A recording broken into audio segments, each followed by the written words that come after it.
আসসালামু আলাইকুম ওয়া রাহমাতুল্লাহ।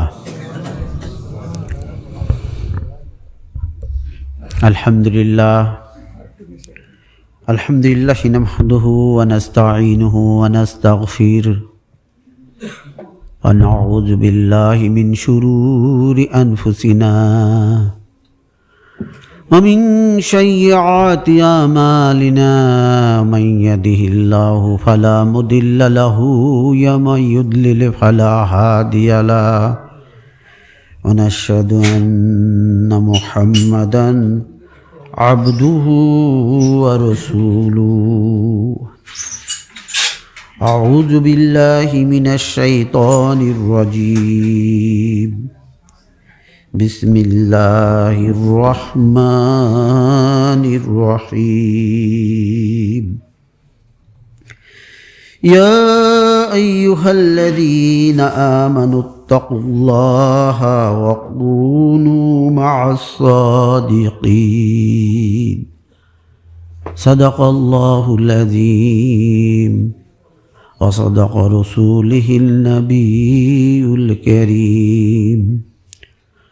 ما كان محمد أبا أحد من رجالكم ولكن رسول الله وخاتم النبيين وكان الله بكل شيء عليما.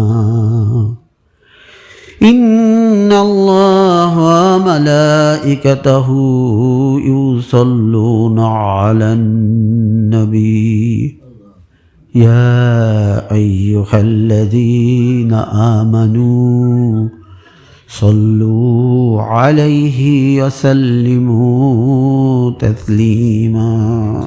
اللهم صل على سيدنا مولانا محمد وعلى آل سيدنا مولانا. اللهم صل على سيدنا مولانا محمد وعلى آل سيدنا مولانا. इश्क महबूब खुदा जिस दिल में हासिल नहीं, इश्क महबूब खुदा जिस दिल में हासिल नहीं, लाखों मोमिन हो मगर ईमान में कामिल नहीं. अल्लाहुम्मा सल्ली अला सय्यिदिना मौलाना मुहम्मद व अला आलि सय्यिदिना मौलाना. सल्लल्लाहु अला मुहम्मद सल्लल्लाहु अलैहि वसल्लम. सल्लल्लाहु अला मुहम्मद सल्लल्लाहु अलैहि वसल्लम. আলহামদুলিল্লাহ আলহামদুলিল্লাহ আলা জালিক। সমস্ত প্রশংসা প্রশস্তি মহিমা গৌরব মহান আল্লাহর জন্য, যিনি আকাশ পৃথিবী গ্রহ নক্ষত্র যাবতীয় সৃষ্টিবস্তু সৃষ্টি করেছেন, যিনি আমাদেরকে জীবন দিয়েছেন, রিজিক দেন এবং তার ইশারাতেই আমাদের মৃত্যু সংঘটিত হবে,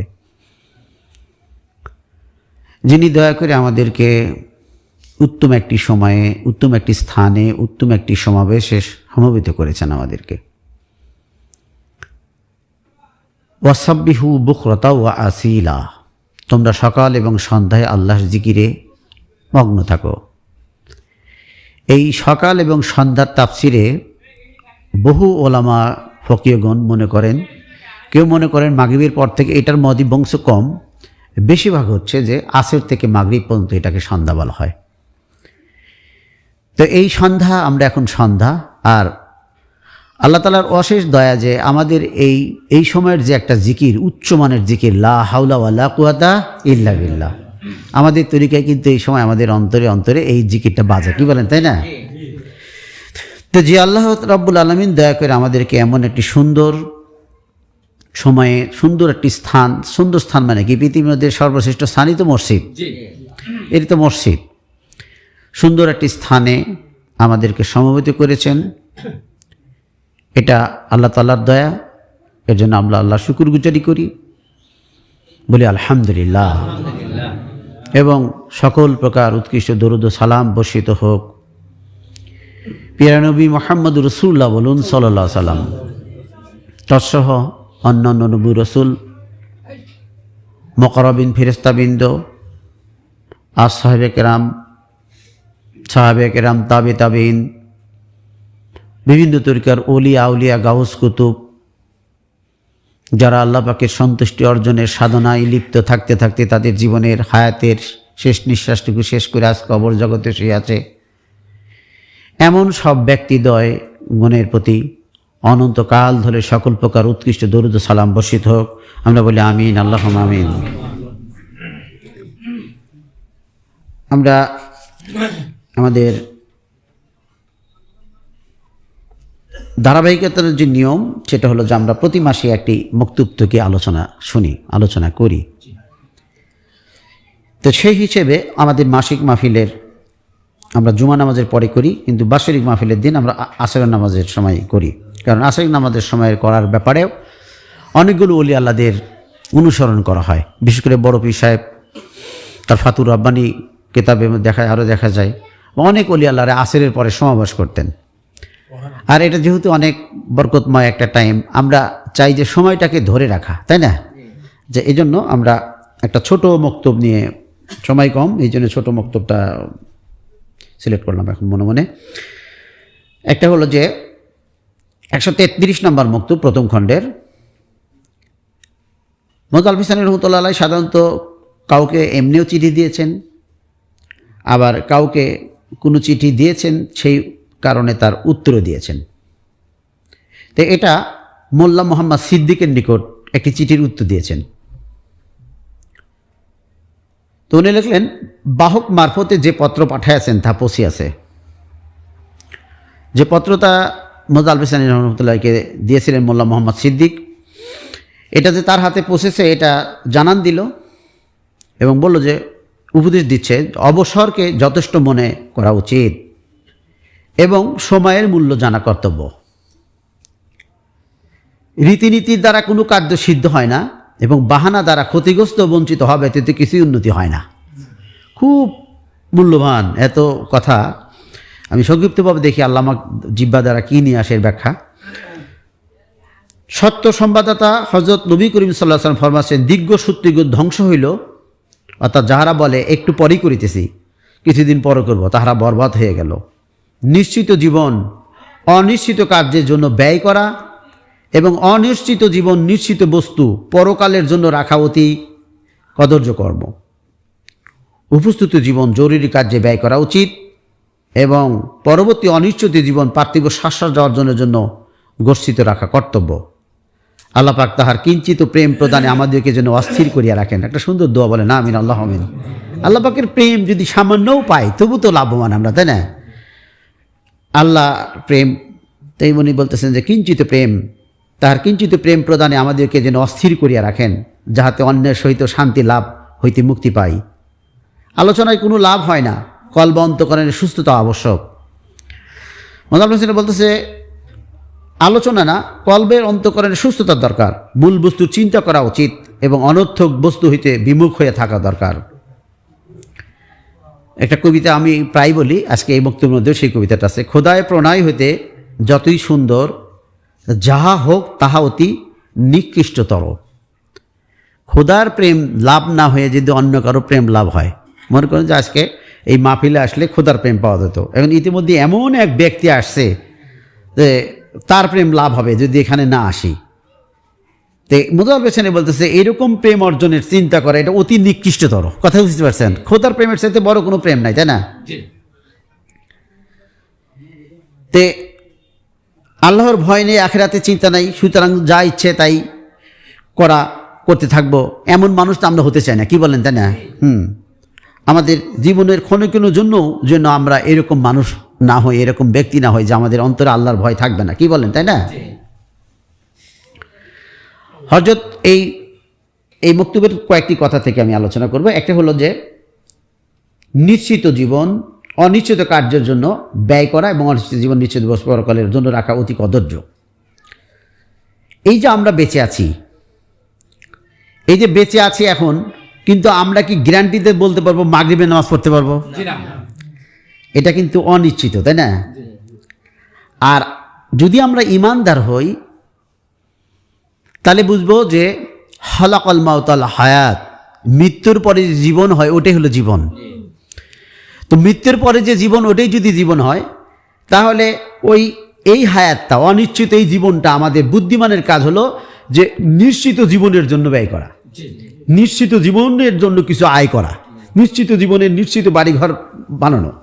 যেমন ওয়াইস কনি রহমতুল্লাহ আলাইকে এরকম আমি একটা কেতাবের মধ্যে পাইছি যে বালকেরা জিজ্ঞাসা করতো, পাগল ভেসে ঘুরতো, এক এক সময় এক রকমের ঘুরতো, তো বিয়ে করবে কবে? উনি বলছে ঘর বানাইতেছি। দেখা যায় যে 10-12 বছর পরেও যদি বলতো যে কী ব্যাপার আপনি বিয়ে করবেন, বলে ঘর বানাইতেছি, তার ঘর বানিয়ে দিয়ে শেষ হইতেছে না, তাই না? তো এরকম উদাহরণ দেওয়া যেতে পারে এই ব্যাপারে। আর দেখেন এখানে লেখছে যে সময় খুবই কদর্য ব্যাপার। এটাতে মুজাদ্দিদ আল বিসানি বলছেন তা না, এটা কিন্তু কোরআনের কথা, ওয়াল আসর ইন্নাল ইনসানা লাফি খুসর, সময়ের কসম। তে মানুষ কোন জিনিসের কসম খায়? যে জিনিসটা সবচেয়ে দাম।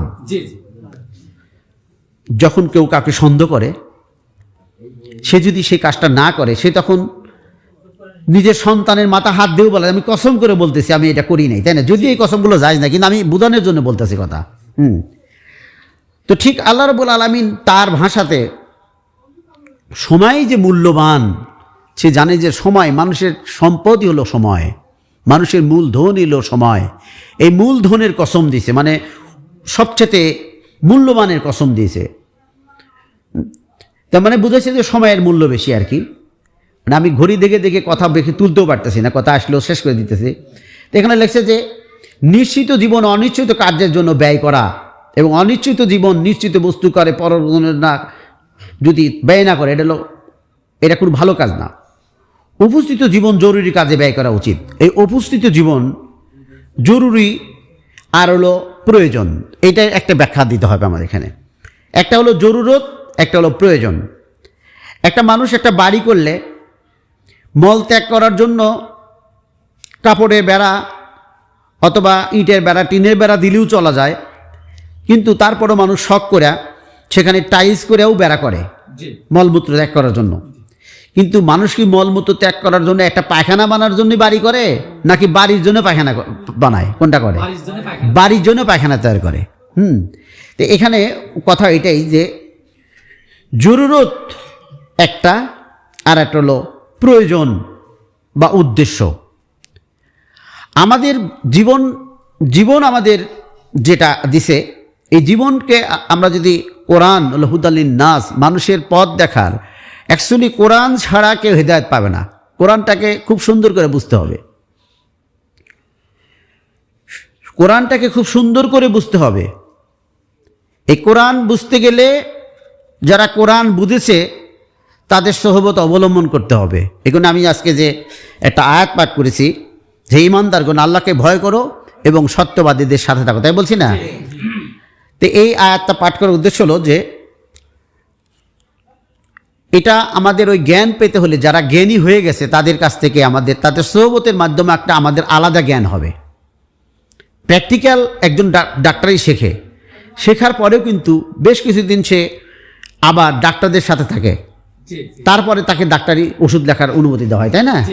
তো এমনি পড়াশোনা, মহাবিশ্বের সুন্দরতম স্থানগুলির মানচিত্র জানা আর একজন ভ্রমণ করে আসছে, দুইটা কি সমান হবে? না। একজন মানচিত্র বলে দিতে পারবে যে অমুক জায়গায় অমুক জেলায় এই আছে, সেই আছে, হে আছে, এরকম সুন্দর, কিন্তু যে দেখছে তার মতো অনুভূতি তার হবে না যে মানচিত্র শুধু জানছে। তো এই জন্য এই ব্যাখ্যা আল্লাহ তাআলা কোরআনের যে এই আয়াতটা দিছে যে তোমরা সত্যবাদীদের সাথে থাকো।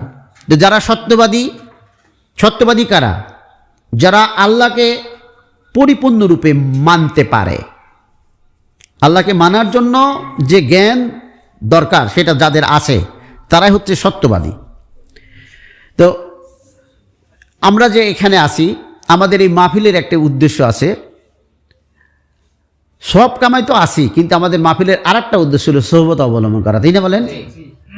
কারণ এই সোহবত অবলম্বন করা, এটা আলেমগণ বলেন এটা আমরের সিগা, এটা জরুরি একটা আয়াত আল্লাহ পাকের। হ্যাঁ, এত মূল্যবান গ্রন্থ, এত উপদেশ সম্বলিত কিতাব দেওয়ার পরেও আল্লাহ কেন বললেন তোমরা সদেকিনদের সঙ্গ লাভ করো, সত্যবাদীদের কাছে যাও, আলেম ওলামাদের কাছে যাও? এটা বোঝার বিষয়। তো আজকের বক্তব্যে যে সময়ের কথা যে বলছে, এবং আরও এরকম উদাহরণ আপনারা এর আগেও শুনছেন, যে আমরা যে আমাদের যে জীবন অতিবাহিত করি, এই জীবন অতিবাহিতর একটা ছবি আল্লাহর দরবারে হয়ে যাচ্ছে, তাই না? তো কিয়ামতের দিন, না কিয়ামতের দিন, কবরের কথা লেখা আছে, ইমাম গাজ্জালী কেতাবের মধ্যে লেখা আছে যে কবরে প্রতিদিন 3টি রকমের চিত্র আসবে। একটি সে যেটা মোবা কাজ করেছে, একটি যে সেটা নেক কাজ করেছে, আর একটি যেটা গুনাহের কাজ করেছে। যেটা মোবা করেছে এটা দেখলেই তো আত্মা শুকিয়ে যাবে তার, আর গুনাহ করেছে এই চিত্র দেখলে তো তার জীবন ওখানেই মনে হয় যে জাহান্নামের আগুন তার পুড়তেছে। আর যে সময়টা সে ভালো কাজ করেছে, এইটা যখন এই দৃশ্য তার চোখে পড়বে, এটা হবে তার জন্য জান্নাতি সুখ। বলেন সুবহানাল্লাহ। এই মর্মে একটা হাদিসও আছে, হযরত আবু হুরায়রা রাদিয়াল্লাহু বর্ণিত। তিনি বলছেন যে আমি রাসূল সাল্লাল্লাহু আলাইহি ওয়াসাল্লামের কাছ থেকে শুনেছি, কিয়ামতের দিন যে কয়টি প্রশ্ন করা হবে তার মধ্যে প্রথম প্রশ্ন, তুমি পৃথিবীর জীবনে সময়ের কত অংশ আখেরাতে শান্তির পিছনে ব্যয় করেছো? কি সুন্দর একটা কথা না? তুমি পৃথিবীর জীবনে সময়ের কত অংশ তুমি আখেরাতের শান্তির জন্য, আখেরাতের ঘরের জন্য, আখেরাতের জান্নাত পাওয়ার জন্য ব্যয় করেছো। তো দেখেন, আমাদের এই যে এখানে যে আসছি আমরা, আমাদের ঘর থেকে বের হওয়ার সময় থেকেই কাউন্ট হবে ইনশাল্লাহ ঘরে পৌঁছা পর্যন্ত পুরাটাই তো আমরা আখেরাতের উদ্দেশ্যে এখানে আসছি, তাই না? এবং এমন একটা জায়গায় আমাদের খানকা, এখানে কোনো শহর নাই, নাই কোনো হাট বাজার, কোনো মার্কেট, কোনো মাল মামকদ্দনা করে যে কাজ করে দেবেন একসাথে, তাও না। কিন্তু আসলে খানকাগুলো এরকমই হওয়া উচিত, যেখানে মানুষ আসবে শুধুমাত্র আল্লাহর জন্যই। তাসাওয়াব অর্জন করতে হবে এরকম জায়গাতেই, যে অন্য কোনো উদ্দেশ্য যেতে চাইলে যেন উদ্দেশ্য পাওয়ার কোনো রাস্তা না থাকে, এর কোনো রাস্তা নাই। তুমি বলতেছেন যে আল্লাহ প্রশ্ন করবেন, তুমি পৃথিবীর জীবনে সময়ের কত অংশ আখেরাতে শান্তির পিছনে ব্যয় করেছ? যারা শুধু এই পৃথিবীতে ভালো থাকার জন্যই তাদের সমস্ত সময় ও শ্রম ব্যয় করে, তারা এই পৃথিবীর ছলনায় পড়ে গেছে। যারা এই পৃথিবীতে ভালো থাকার জন্যই তাদের সময়, তাদের সব কিছু মেধা, সব কিছু ব্যয় করে শুধু কিন্তু এই পৃথিবীতে ভালো থাকার জন্য, বুঝতে হবে যে তারা পৃথিবীর ছলনায় পড়ে গেছে। হ্যাঁ, আমাল হায়াতুদ্দিন ইল্লা মাতাউল গুরুর। পৃথিবীর যে সুখ সামগ্রী ইত্যাদি, এটা ধোকার বস্তু বই আর কিছুই নাই। তে কেউ ব্যক্তি যখন সব কিছুই করে পৃথিবীর জন্য, সে আসলে ধোকায় পড়ে গেছে। এরকম ধোকা আমরাও পড়ি, তবে পড়ি কিন্তু আমরা আজকে জ্ঞান নেই। বাঁচতে হলে কী হবে জানতে হবে, তাই না? তা আমরা একটা মেহমানদারি, একটা পরিবারের বাজার খরচও কেউ পৃথিবীর শান্তির জন্য করতেছে, কেউ আখেরাতের শান্তির জন্য করতেছে। একটা নিয়তি পারে ছোট্ট একটি কাজকে বড় সবে রূপান্তরিত করতে। এগুলো থাকলে আমি আপনাদেরকে প্রায় শোনাই। তো অনন্ত সময়, আমাদের যে সময় আল্লাহ রাব্বুল আলামিন দিয়েছেন, কতটুকু আমরা হায়াত পাবো তা আমরা জানি না। কিন্তু এই তরিকার সালেকদের একটা সুখবর হলো এই, যে এই তরিকতে সালেক যারা জিকির অর্জন করতে পারে, তারা কিন্তু অন্তরে এক ধরনের জিকির সবসময় হয়, তাই না? জিকির হয়, তো দেখা যায় যে সময় তাদের নষ্ট হয় না। তবে জিকিরটা পূর্ণ হয় কিনা এটা হলো দেখার বিষয়। শুধু জিকির হলে হবে না, জিকিরকে পূর্ণতা আনার চেষ্টা করতে হবে। অনন্ত সঞ্চয় করতে অক্ষম মানুষগুলো আসলে এক ধরনের প্রতিবন্ধী। অনেক জ্ঞানীগণ বলেন যে অনন্ত জীবনের সঞ্চয় যারা করতে পারে না, হ্যাঁ, তারা আসলে অদৃশ্য একটা প্রতিবন্ধী। তারা নিজেরা জানে না আমরা প্রতিবন্ধী, তারা মনে করে আমরা জ্ঞানী, আমরা অনেক বড় কিছু। কিন্তু আসলে জ্ঞানীদের ভাষায় যারা অনন্ত জীবনের সঞ্চয় করতে অক্ষম, তারা আসলে মানসিক প্রতিবন্ধী। অর্থাৎ আর একটা ভাষায় যদি বলা যায়, তারা ঈমান আনে নাই। ঈমান মানে একটা বিশ্বাস, তারা বিশ্বাস আনে নাই যে কবরে গেলে ছল জব দিতে হবে, হাসরে গেলে আল্লাহর কাছে দাঁড়াতে হবে এবং বিচারের ফয়সালা জাহান্নামও হতে পারে, জান্নাতও হতে পারে। এই আত্মবিশ্বাস যার থাকবে তার জীবন প্রণালী হবে একরকম, এই বিশ্বাস যার ভিতরে সৃষ্টি হবে না তার জীবন প্রণালী হবে কিন্তু অন্যরকম, তাই না? এই জন্য হাসান বসরি রহমতুল্লাহ আলাইহি বলেছেন যে সেই ব্যক্তি আলেম যিনি আল্লাহ যা কিছু পছন্দ করেন। হাসান বসরি রহমতুল্লাহ আলাইহির একটা সহজ ভাষা যে আলেম হলো সেই ব্যক্তি, যে ব্যক্তি আলেম তিনি আল্লাহ যা কিছু পছন্দ করেন সেই দিকেই সে আকৃষ্ট হয়। হ্যাঁ, যা আলেম হলো সেই যে আল্লাহ যে জিনিসটা পছন্দ করেন ওই ব্যক্তির আকৃষ্ট হয় সেদিকে, এবং যে বিষয়ে আল্লাহ পাক খুশি নন সেই ব্যাপারে তার কোনো আগ্রহী তার থাকে না। না, আমি যে এই কাজ করবো এটা তো আল্লাহ সন্তুষ্টি না, ওখানে আমার কোনো আগ্রহ নাই, আমার কোনো দরকার নেই। তা আমার এই কথাগুলো বুঝতে গেলে আসলে একটা বয়স লাগে। যৌবনের ভাব নাহি বোধে শিশুগণ। শিশুর কাছে যদি যৌবনের আলাপ করা যায় ও কখনো কিছুই বুঝবে না। তো মুক্তোয়াজ শরীফ হলো উচ্চমানের একটি কেতাব। এই কেতাবটা বুঝতে গেলে, এরকম জানতে গেলেও আসলে একটা যৌবন, একটা বয়স হওয়া দরকার। আর সেটা হলো সুলুক। আমাদের এই তরিকায় সুলুক হয়, তাই না? মাকাম সোহবতের মাধ্যমে হয়। দেখেন আল্লাহ রাব্বুল আলামিন বলতেছে, ইয়া আইয়ুহাল ইনসানু মা গাররাকা বিরাব্বিকাল কারীম। আল্লাহ বড় অভিমানের সাথে এই আয়াতের যে তর্জমা আসে, হে মানুষ, কিসে তোমাকে তোমার মহামহিম পালনকর্তা সম্পর্কে বিভ্রান্ত করলো? আল্লাহ তাআলা মানুষকে ডাক দেয়, বলতেছে, ও মানুষ, কিসে তোমাকে তোমার মহামহিম আল্লাহর সম্পর্কে তোমাদের বিভ্রান্ত করলো? যে আল্লাহ রিজিক দেয়, যে আল্লাহ সম্মান দেয়, যে আল্লাহ সবই দেয়, লা হাওলা ওয়ালা কুওয়াতা ইল্লা বিল্লাহ। এই যে জিকির, এই জিকির যদি আমরা ঠিক মতো করি তাহলে এই জ্ঞান, এই ইমানটা আমাদের মধ্যে পয়দা হয়ে যাবে। বলেন সুবহানাল্লাহ। এই জিকির করলে আস্তে আস্তে আমাদের ওই জ্ঞান পয়দা হয়ে যাবে। তখন আমরা চোখ দিয়ে দেখতে পারবো যে আমার যে সফলতা, আমার যে বীরত্ব, আমাদের সুস্বাস্থ্য, এটা আল্লাহর দান। আর আল্লাহর দান যদি হয় তাহলে তো আল্লাহর দানের শুকরগুজারি আমাকে করতে হবে, তাই না? আর শুকরগুজারি হচ্ছে শরীয়ত প্রতিপালনই হলো সর্বশ্রেষ্ঠ শুকরগুজারি করা। এমনি মুখ দিয়ে আলহামদুলিল্লাহ বললাম আর নামাজের সময় হলে চিন্তাই করলাম না, এটা আসলে না একেবারে শুকরগুজারি না তা না, সে তো মুখ দিয়ে স্বীকার করলো, কিন্তু এটা আসলে পূর্ণ কোনো শুকরগুজারি না। আল্লাহ রাব্বুল আলামিন সবসময় বলছেন বিসমিল্লাহির রহমানির রহিম।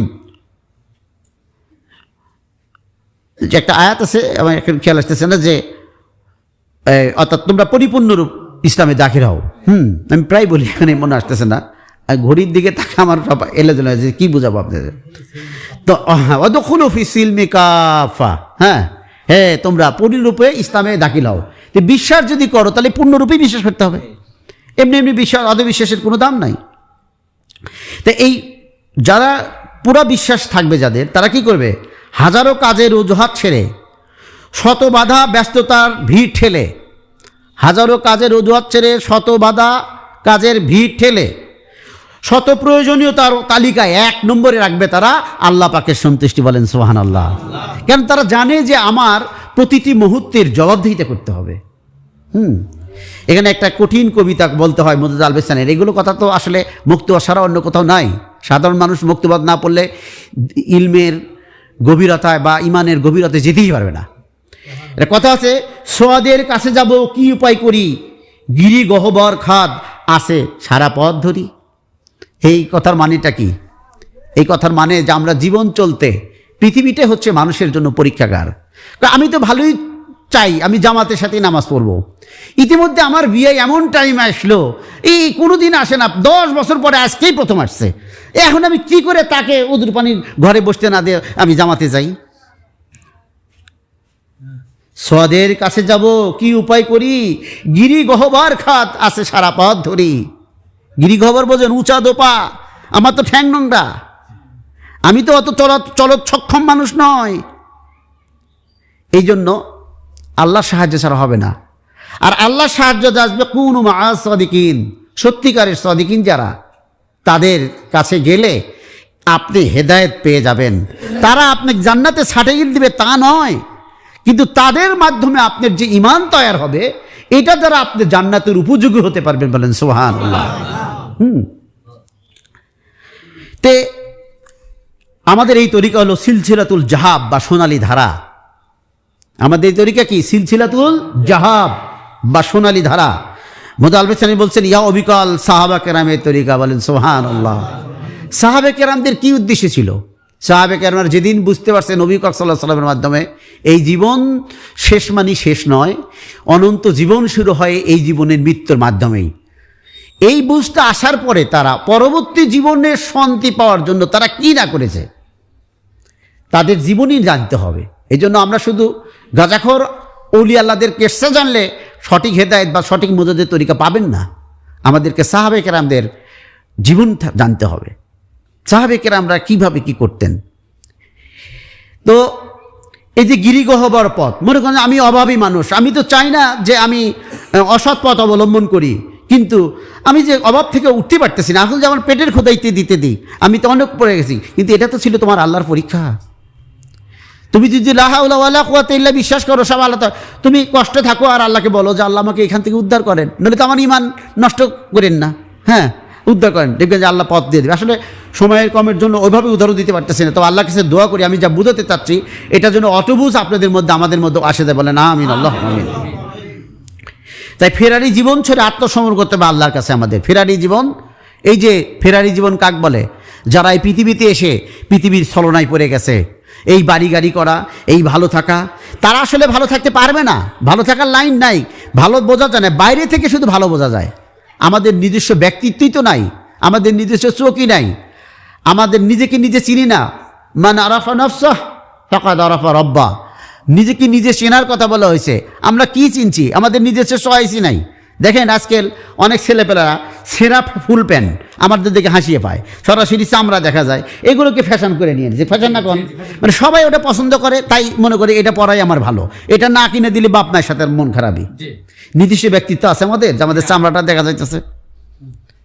আমরা যে দার্জালি ফেতনাই, আমরা যে দার্জালি ফেতনায় পড়ে গেছি, এই কথাটাই বলছে যে সোয়াদের কাছে যাব কি উপায় করি, গিরি গহ্বর খাত আছে সারা পথ ধরি। আমাদের সাধারণ খাবার জহুদ, তরিকাটা হলো জহুদের জিনিস, অপ্রয়োজনীয় বস্তুকে ত্যাগ করা। সাধারণ একটা খাবারও যদি আমরা খেতে যাই, আমরা এত পশ্চিমা বিশ্বর এত কিছু আমাদের সামনে আসে যে এত কিছু বানান লাগে, এত কিছু করা লাগে, তাতেও আমাদের জিকিরের সময় চলে যায়, তাই না? তে আমরা আল্লাহর সুলুকের যে পথ, আধ্যাত্মিক পথের মঞ্জুর সময় অতিবাহিত করার উদ্দেশ্য প্রকৃত ইমান লাভ করা। সুলুক পাওয়া কি জন্য? প্রকৃত ইমান লাভ করার জন্য। এই যে সবক মাকামগুলো পাওয়ার হলো প্রকৃত ইমান লাভ করার জন্য, যা নফস মুতমাইনা বা শান্ত হওয়ার উপর নির্ভর করে। এই ইমানটা কখন আসে? যখন নফসে মুতমাইন্না আসে, কলবে সালিম আসে। আর এই কারণে আল্লাহ রাব্বুল আলামিন বলেছে ইয়াউমা লা ইয়ানফাউ মালুন ওয়ালা বানুন ইল্লা মান আতা আল্লাহ বিকলবিন সালিম। আল্লাহ তাআলা কি বলতেছেন দেখেন? আল্লাহ, আমি যে কথাগুলো বলতেছি কোরআনের দলিল সেটা আছে, দেখেন আল্লাহ বলতেছেন সেদিন ধন সম্পদ সন্তান সন্ততি কোনো কাজে আসবে না, আত্মীয় স্বজন কোনো কাজে আসবে না। কিন্তু এখন তো আমাদের একটা যুক্তি আছে, এখানেই তা সব নিয়ে আসতেছি। দেখেন না বাড়িপুর মেহমান থেকে নামাজে যাওয়া যায়, ছেলে এখন এই হলে করা যায়, কিন্তু এই জন্য আল্লাহর জ্ঞানীরা অলি আল্লাহদেরকে যখন প্রশ্ন করা হতো যে জ্ঞানীকে, হেকমাকে, আলেমকে, বলে যে দুটি ভালো বস্তুর মধ্যে উত্তম ভালোটি চয়েস করতে পারে সে হলো আলেম। বলে মেহমানদারি করা, বাচ্চাদের সাথে থাকা, সন্তানদের ইয়ে করা, এটাও ভালো কাজ, কিন্তু এর চেয়ে ভালোটা তো আল্লাহটা। দুটি ভালো কাজের মধ্যে যে উত্তম ভালোটি চয়েস করতে পারে সেই হলো আলেম। আজকে আমরা সব কিছু ফতোয়ার মাধ্যমে সব জায়েজ করে ফেলতেছি, তাই তো না? সব জায়েজ করতে পারছি। এবং শরীয়ত ও তরিকতের সার কথা হলো অন্তরে এই ভয় সৃষ্টি হয় যে আমাকে মহান আল্লাহর সম্মুখে দাঁড়াতে হবে। শরীয়ত তরিকতের কি সার কথা? কিন্তু এইটাই যে আমাকে আল্লাহর সম্মুখে দাঁড়াইতে হবে। এটা আমরা আর এই কথাটা, এই সার কথাটা যদি ভিতরে আসে তাহলে ফজিলতটা কি কোরআনের মধ্যে আছে। দেখেন ওয়ালিমান খাফা মাকামা রাব্বিহি জান্নাতান, আল্লাহ তাআলা কোরআনে বলতেছে যে ব্যক্তি আল্লাহর সামনে দণ্ডায়মান হতে ভয় পায় তার জন্য আছে দুটি জান্নাত। বলেন সুবহানাল্লাহ। আল্লাহ পাকের সামনে দণ্ডায়মান হওয়ার জন্য ভয়টা অর্জন করার জন্যই তো সলুকের দরকার। সলুক আছে, মাকাম শেষ 40 নম্বর মাকাম, কিন্তু আল্লাহর ভয় সৃষ্টি হয় নাই, এটা কোন মাকাম হইল? আজকাল কাগজ বিক্রি করতেছে অনেকে, তরিকা নাই। তো এই মর্মে আমরা যদি বেশি জ্ঞান পেতে চাই তাহলে যারা জ্ঞানী তাদের কাছ কিছু উদাহরণ আমাদের নিয়ে আসতে হয়, তাই না? আমি গত মাহফিলে বলছিলাম একজন আল্লাহর অলির কথা, হযরত আবু হাজেম রহমতুল্লাহ আলাইহির কথা বলছিলাম না? তারই দিয়ে একটা কথা আমি সময় মধ্যে বলার চেষ্টা করি। যেমন বাদশাহ সুলাইমান ইবনে আব্দুল মালিক, তিনি একবার মদিনাতে আসলেন। আসার পরে ওনার কিউরিওসিটি জাগলো যে এখানে সাহাবীদের দেখছে এমন কোনো মানুষ আছে কিনা। তো এই মর্মে উনি ঘোষণা দিলেন যে আচ্ছা, সাহাবীদেরকে দেখছি এমন মানুষ থাকলে আমি একটু তার সহবতে ধন্য হইতাম, তার কাছ থেকে দুটো কথা শুনতাম, তার একটু দোয়া নিতাম। তো কয়েকজন বললো একজন আছে, আবু হাজেম নামে একজন আছে। তো সঙ্গে সঙ্গে বাদশা তার বড় মানুষ দেওয়া, বড় উচ্চ পদের মানুষদের সসম্মানে তাকে নিয়ে আসলেন এবং তার কাছ থেকে দোয়া চাইলেন, তার থেকে উপদেশ চাইলেন। তো আমি প্রথমে দোয়া দিয়েই শুরু করি যে ওনাকে যখন ওনার কাছ থেকে দোয়া চাইলেন, গতদিন আমি এই দোয়ার কথাটা আপনাদের বলি নাই, তো দোয়া চাইলে উনি কী দোয়াটা করলেন এটা শুনবো তো আমরা নাকি? তো উনি যখন দোয়া চাইলেন, বাদশাহ সুলাইমান ইবনে আব্দুল মালিক যখন আবেদনকে দোয়া ছিলেন তখন বললেন যে হে আল্লাহ, তিনি যখন দোয়া করতেছেন, হে আল্লাহ, বাদশাহ সুলাইমান যদি আপনার ওলি হয়ে থাকেন তবে কল্যাণকর সব বিষয় তার জন্য সহজ করে দিন। বলেন সুবহানাল্লাহ। মানে কে কি আল্লাহর দরবার এটা কি আমরা জানি? এটা জানা ঠিক না। কিন্তু এই তুমি কুতুব, তুমি অমুক সমক, এটা জানা ঠিক না। বড় বড় আল্লাহরাই জানে নাই, অনিশ্চিতভাবে দোয়া করছেন। এখানটা আমরা দুইটা জ্ঞান নিব। উনি বলতেছেন যে হে আল্লাহ, সুলাইমান যদি আপনার ওলি হয়ে থাকেন তবে কল্যাণকর সব বিষয় তার জন্য সহজ করে দিন। বলেন সুবহানাল্লাহ।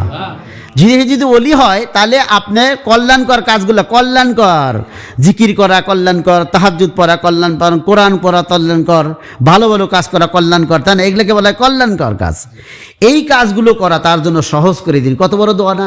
এই যে আমরা অনেকে ইবাদত করতে পারি না, এই চাইতে চাই, এই আজকে একজন দোয়া চাইতেছে, দোয়া করে আমি বেশি আসতে পারি, বলে আমি দোয়া করলে হবে না। তো এটা আমরা তো চাই যে সারা পৃথিবীর মানুষ অলি আল্লাহ হয়ে যায়, তাই কি হবে? যার চাওয়া তাকে যেতে হবে নাকি?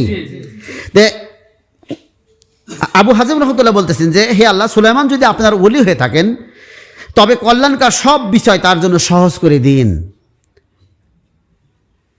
এই যে একটা মুক্তসীমে যে কথা আছে, খোদা ও অলির কৃপা যদি না হয় কি জানে হয়তো ভাগ্যতম একটা শব্দ আছে। তার মানে কি যে আসলে ভালো কাজ পাওয়ার জন্য যারা আল্লাহর প্রিয় হয়ে গেছে তাদের একটা সহযোগিতা, তাওয়াজ্জুদ দরকার আছে, দোয়ার দরকার আছে।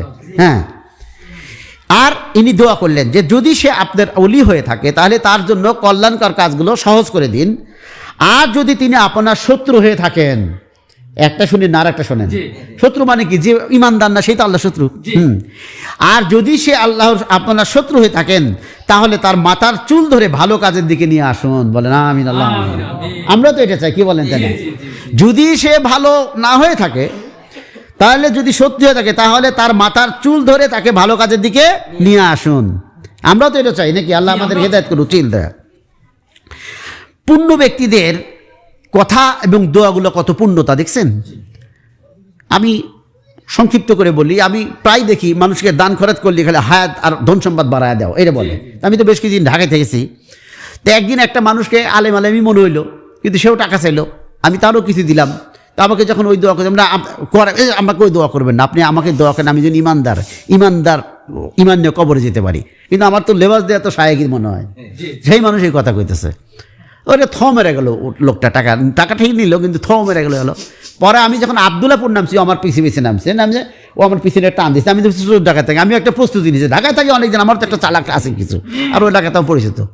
তখন উনি আমার সাথে বলতেছে, হুজুর আমি আসলে আশ্চর্য হয়ে গেলাম, এরকম তো কেউ চায় নাই। আর আপনার মধ্যে একজন আলেম মানুষ হয়, আমার জীবনে, ভিক্ষার জীবনে এটাই প্রথম। তা আসলে ইমানের থেকে বড় কোনো সম্পদ আছে? হ্যাঁ। আর আমরা কি করি, যখনই আমাদের কাউকে টাকা দেয় বা যাই কিছু করি, তাকে যদি বলা যায় যে আল্লাহ আপনার সম্পত্তি বাড়ায় দিয়ে, তখন ভীষণ খুশি হয়ে যায়, কাম একটা হয়ে গেছে। আরে বাবা, সম্পত্তি বাড়ায় দিলে তো আপনার লাভ নাই, এটা তো অস্থায়ী একটা, এটা ছুঁয়ে আপনি চলে যাবেন, তাই না?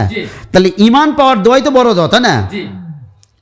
এবং সাধারণ নামাজ পড়ে আমাদের সন্তুষ্ট হওয়া যাবে না, আমাদের নামাজ পড়তে হবে লা সালাতা ইল্লা বি হুজুরিল কলব। হুজুরের সাথে নামাজ পড়তে হবে না?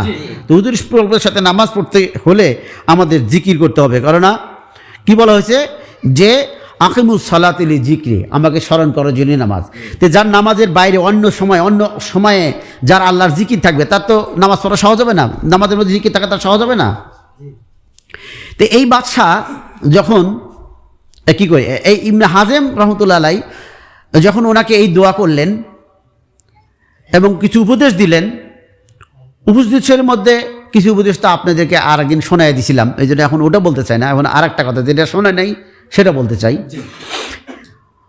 তো উপস্থিতের মধ্যে উনি একটা উপদেশ বলতে হবে, সেটা হলো যে উনি বললো যে বাদশাহকে বললো যে আল্লাহকে অধিক পরিমাণে স্মরণ করুন, মানে জিকির করুন আর কি। আল্লাহকে অধিক পরিমাণে স্মরণ করুন এবং দুনিয়া ত্যাগ করুন। কেননা বলতেছে যে এই দুনিয়ার হালাল জিনিসগুলো যদি আপনি ভোগ করেন, ব্যবহার করেন, তার জন্য আপনাকে হিসাব দিতে হবে। আর যদি হারাম জিনিস শোন তাহলে তো এর জন্য ব্যাপযুক্ত পরিমাণে আপনাকে শাস্তি পেতে হবে। হ্যাঁ, এরকম একটা দিলেন। এবং এরকম আরও ভালো ভালো উপদেশ দিচ্ছে, আমার সময় নাই। তো শেষে ওনাকে যখন কিছু টাকা পয়সা দিতে চাইল, উনি তখন এটা নিতে চান নাই, হাদিয়া উপকরণটা নিতে চান নাই। তখন উনি বললেন যে আপনি আমাকে এত উপদেশ দিচ্ছিলেন, যাকে আমি শুধু জানতে চাই যে আপনি পৃথিবীর জীবনটা কীভাবে কাটান, আপনি পৃথিবীর জীবনটা কীভাবে কাটান। না, আপনি টাকা পয়সা আসে নিতে তো চাচ্ছে না, দুনিয়াতে আপনার সম্পদ কী, কীভাবে আপনি দুনিয়ার জীবন অতিবাহিত করেন, সাংসারিক জীবন অতিবাহিত করেন। তো উনি বললেন আল্লাহর উপর পূর্ণ আস্থা এবং মানুষের ধন সম্পদের প্রতি অনাগ্রহী হলো আমার সম্পদ। মানে আল্লাহর প্রতি পূর্ণ আস্থা, পুরো আস্থা আল্লাহর উপরে, আর অন্য পকেটের প্রতি কোনো আগ্রহ নাই, অন্য ধন সম্পদের প্রতি কোনো আগ্রহ নাই। হ্যাঁ, এটাই হলো আমার সম্পদ। আমি আমার যাবতীয় প্রয়োজন ওই মহানের কাছেই তুলে ধরি। তিনি যদি আমাকে দেন শুকরগুজারি করি, না হলে আমি ধৈর্য ধারণ করি, চেষ্টা করি যে আল্লাহ যে হালে রেখেছে সেইভাবে চেষ্টা করা, সেইভাবে ধৈর্য ধরার মধ্যেই আমার কামিয়াবি আখেরাতের। ওই যে ওটাই বলছি যে গিরি গহবার খাত। আচ্ছা, এই ব্যাখ্যাটা আমাকে অনেক দিতে হবে। এই সোয়াদের কাছে যাব কি উপায় করি, মানে সোয়াদ মানে আল্লাহ, কেন আল্লাহ বোঝাইতেছে। তো আমাদের কত ঘাটে ঘাটে বাধা, আমি ইনশাল্লাহ প্রতিটা মাহফিলে আপনাকে এই একটা কবিতার উপরে 2-6 মাস ইনশাল্লাহ আলোচনা করে দিব। দেখবেন, বুঝবেন যে তখন চোখের সামনে ভেসে আসবে যে আসলে আমরা কোথায় বিপদে পড়ে গেছি। হ্যাঁ, না হলে তো বোঝাও যাবে না, তাই না? সৌবতে আসবেন ইনশাল্লাহ পাবেন। তো তখন উনি এই কথা যখন বলল, জোর করে তাকে দেওয়ার চেষ্টা করলো, তখন উনি একটা উদাহরণ দিলেন। এই বাদশাকে ইমাম হযরত হাজেম রহমতুল্লাহ আলাইহি একটা উদাহরণ দিলেন যে বাদশা নামদার, বাদশাদের টাকা পয়সা নেওয়া বা ইত্যাদি এটা যে না নিলে চলবে, এরকম একটা ইতিহাস তিনি বললেন। আমি এটাকে আপনাকে নোট করছি যে বনী ইসরাইলের মানুষ যখন, উনি বলল যে বনী ইসরাইলের মানুষ ও আলেমগণ যখন সঠিক পথে ছিলেন, বনী ইসলামের মানুষরা, আলেমরা, মানে সবাই আর কি, যখন সঠিক পথে ছিলেন, তখন তাদের শাসকবর্গ বিভিন্ন প্রয়োজনে আলেম ওলামারা স্বর্ণবদ্ধ হতো। যখন বনী ইসরাইলের মানুষ এবং আলেমগণ যখন সঠিক পথে যতদিন ছিল, তখনকার যুগের শাসকবর্গরা বিভিন্ন প্রয়োজনে, শাসকরাই মানে রাজা বাদশারাই, ধনীরাই, আমিররাই বিভিন্ন প্রয়োজনে আলেম ওলামাদের স্মরণ হতো। আর এদিকে আলেম ওলামারা কী করতো, নিজেদের দিন রক্ষাতে তাদের থেকে পালিয়ে বেড়াতেন।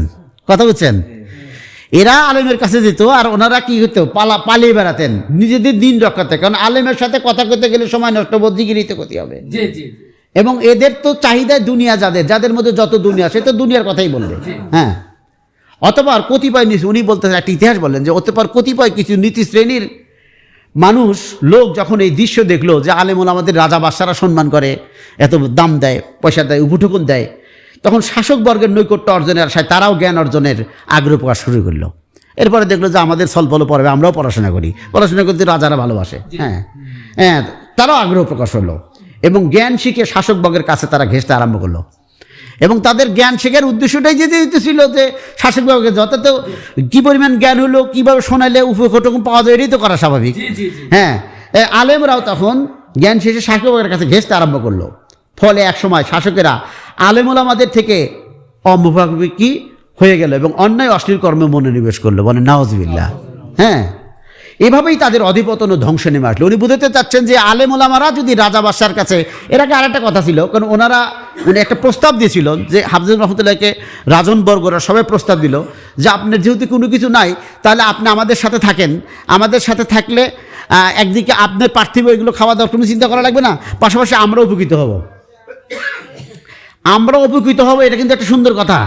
তে আমাদের মতো সাধারণ জ্ঞান হলো ঠিকই তো, ভালো কথা কইছে, আমিও রাজা বাসার মতো চলবো আর ওদের উপকার করে হেদায়েত করবো।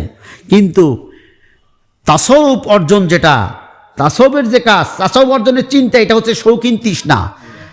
তাসাউফ অর্জনের চিন্তাটা হচ্ছে কি? শৌখিন তৃষ্ণা। শৌখিন তৃষ্ণা যা মুমিনকে সর্বদা উচ্চতর লক্ষ্যে পৌঁছে দেয়। বলেন সুবহানাল্লাহ। আরে তাসাউফ, যারা তাসাউফ অর্জন করছে আল্লাহর ওলিরা, এরা তো উচ্চতর চিন্তা চেতনার মানুষ, তাই না?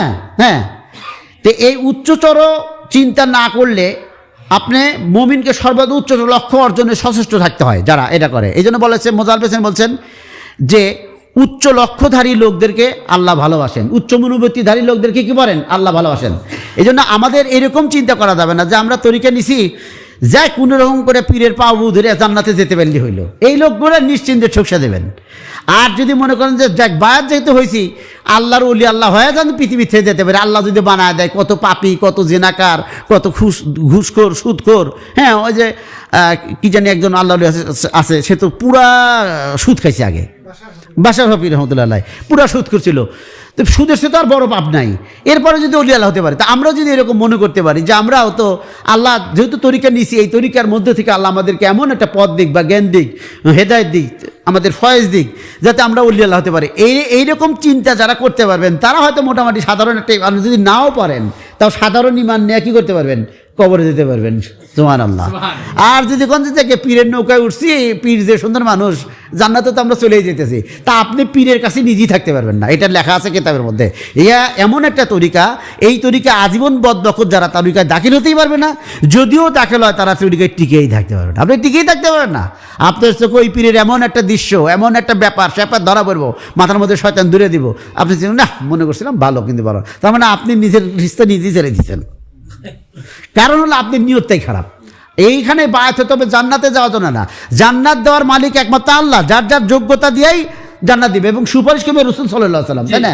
আপনি এখানে এলেন, চর্চা করবেন, আসবেন, সোহবতে থাকা সব। যেমন বললাম যে প্রথমেই প্রশ্ন করা হবে, যে জিনিসগুলো প্রশ্ন করা হবে তার মতো প্রথম প্রশ্ন হলো যে পৃথিবীতে কতটুকু সময়ের, কত জীবনের কত অংশ আপনি আখিরাতের জন্য ব্যয় করেছেন। তাহলে দেখেন, যারা মুরিদ হয়েছেন, যারা কালকে আসছেন বা সকালবেলা আসছেন, তাহলে অন্তত এই উসিলাতে বহুতক্ষণ সময় আল্লাহর জন্য দিলেন না? এটাকে একটু উপকার হয়েছে না লস হয়েছে? আমাদের উপকার হয়েছে। আখিরাতের জন্য উপকার হয়েছে।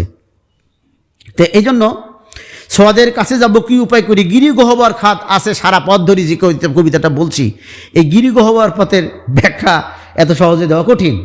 তো এই ইমরান হাসিম রহমতুল্লাহ বলেন যে এক সময় শাসকেরা আলেম ওলামাদের থেকে অভিমুখী হয়ে গেল। ওনাকে কাহিনীটা শোনায় দিল যে আমি যে আপনাদের সাথে থাকি, তো ওই রকমই ঘটনা ঘটে যেতে পারে, এবং অন্য অশ্লীল কর্ম করিল। এইভাবেই তাদের অধপতন ধ্বংস আসছিল। যদি আলেম ওলামারা নিজেদের জ্ঞান সংরক্ষণ করত, উনি বলতেছেন যদি আলেম ওলামারা নিজেদের জ্ঞান সংরক্ষণ করত, তাহলে শাসকরাই বাধ্য আলেমদের শরণাপন্ন হতো। বলেন সুবহানাল্লাহ। তো জ্ঞান কি এখনো মানুষকে সংরক্ষণ করে? জ্ঞান সংরক্ষণ মানে কি? যা জ্ঞান পাইছি ওটা আমল করা। জ্ঞান বাকি নাকি মুখস্থ করা?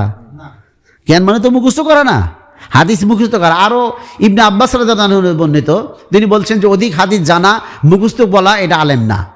অধিক আল্লাহকে ভয় করে ওলা আলেম। আলেম মানে জ্ঞানী। আবার দেখেন, এই দলিলটা আমি আল্লাহ থেকেও দিতেছি, কোরআন থেকেও দিতেছি। বিসমিল্লাহির রহমানির রহিম একটা আয়াত আছে না, যে ওয়াজকুরুল্লাহ ওয়া কিয়ামান ওয়া কুউদান ওয়া আলা জুনুবিহিম। জ্ঞানী তো সেই যে দাঁড়িয়ে বসে শুয়ে সর্বাবস্থায় আল্লাহর জিকির করে। তাহলে জ্ঞানী কারা? এরাই তো।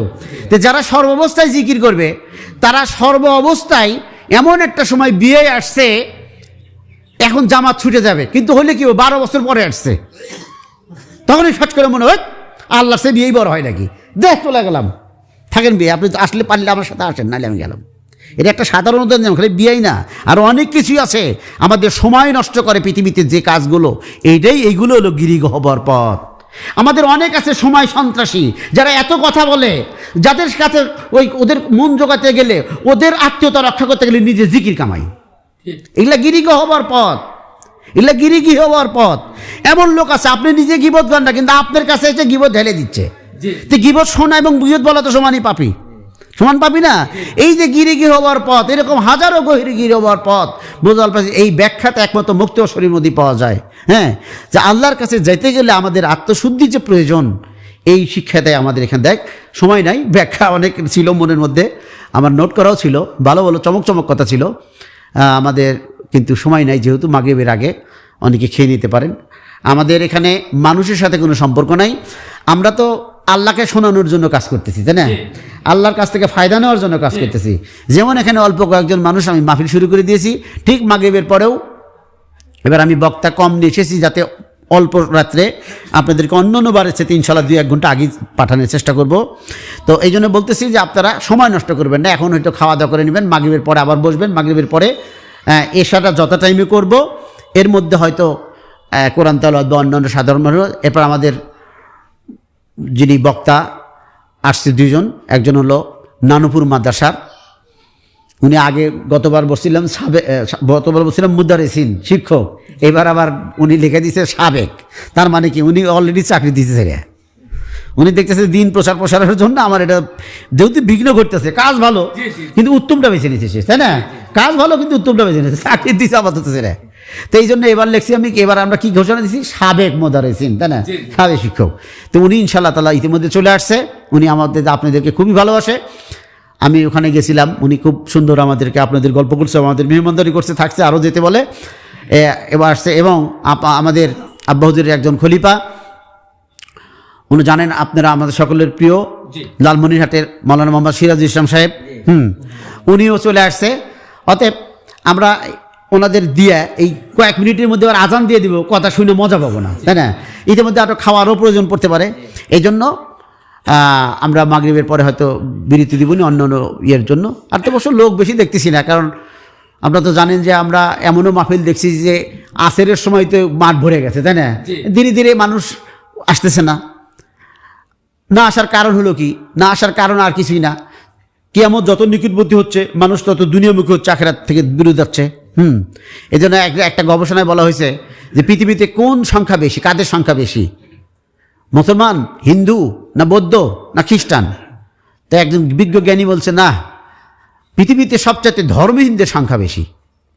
অর্থাৎ হিন্দু হলেও সে ধর্মহীন, হিন্দু হলে হিন্দু ধর্ম মানে না, খ্রিস্টান হলে সে ধর্মহীন, সে আসে খালি দুনিয়ার তালে, সে ব্যবসা বাণিজ্যের তালে, পৃথিবীর ছলনায় পড়ে গেছে। তা আসলে এদের সংখ্যাই বেশি, তো এদের সংখ্যা মুসলমানের মধ্যে কম নাই। তো মুসলমান, হিন্দু, খ্রিস্টান সবগুলো যদি একত্রিত করি তাহলে ওদের সংখ্যার কাছে আমাদের কোনো সংখ্যাই নাই। আছে ইমানদারের কোনো সংখ্যা আছে? কোনো সংখ্যাই নাই। এই খানকাই যখন সৃষ্টি করেছি, আমরা যখন তৈরি হয়েছি, তখন দেখছি আমরা আসরের সময় পুরা মাঠ ভরা। এটা আমি তো মাহফিল করছি, তাই লোকে গুম গুম করছে মানুষ, তাই না? এই একই মানুষের জীবিত আছে, দেখেন তো এখন মানুষই নাই। আবার আমরা যে খাওয়া দাওয়ার আয়োজন করছি, সবাই বলতেছে যে খিলেতে পারবো না, জ্ঞান বেয়া হবে, তবে এমনও তো হতে পারে খাওয়ার লোক নাও থাকতে পারে, বলা যাবে না কি। তবে আমরা অ্যারেঞ্জমেন্ট করে রেখেছি। প্রকৃত মুমিন তো সেই যে নিজে আমল করে এবং অন্যকে আমল করার জন্য ডাকে এবং তাদেরকে সুযোগ করে দেয়। তা আমরা তো প্রকৃত ইমানদার হতে চাই, তাই না? আমরা নিজেরা করি, অন্যকে ডাকি এবং অন্যকে আমল করার জন্য সুযোগ করে দিই। আর এই কারণেই আমাদের মসজিদ করা হয়েছে, মাঠ করা হয়েছে, মাহফিলের আয়োজন করা হয়েছে। হ্যাঁ, আমরা তো জোর করে কাউকে কালেকশন করে নিয়ে কিছু করি না, তাই না? আমাদের আলেম ওলামারা এরকম উদার সচেতন, তারা কোনো টাকা পয়সার চুক্তি আসে, এমনি আসে। আলহামদুলিল্লাহ, আজকে বেশি কথা বললে আপনারা 1 মিনিট খাইতেও পারবেন না। যদি কেউ খানা থাকে খেয়ে নেন, দোয়াটা পরে হবে। আল্লাহ তাআলা আমাদের সকলকে মাহফিলের শেষ পর্যন্ত জিকির হালে কবুলতযোগ্য মানুষ হিসেবে আমাদের এখানে সুস্থতার সহিত আমাদের এখানে অবস্থান করা তৌফিক দান করে। বলেন আমিন। আলহামদুলিল্লাহি রাব্বিল আলামিন।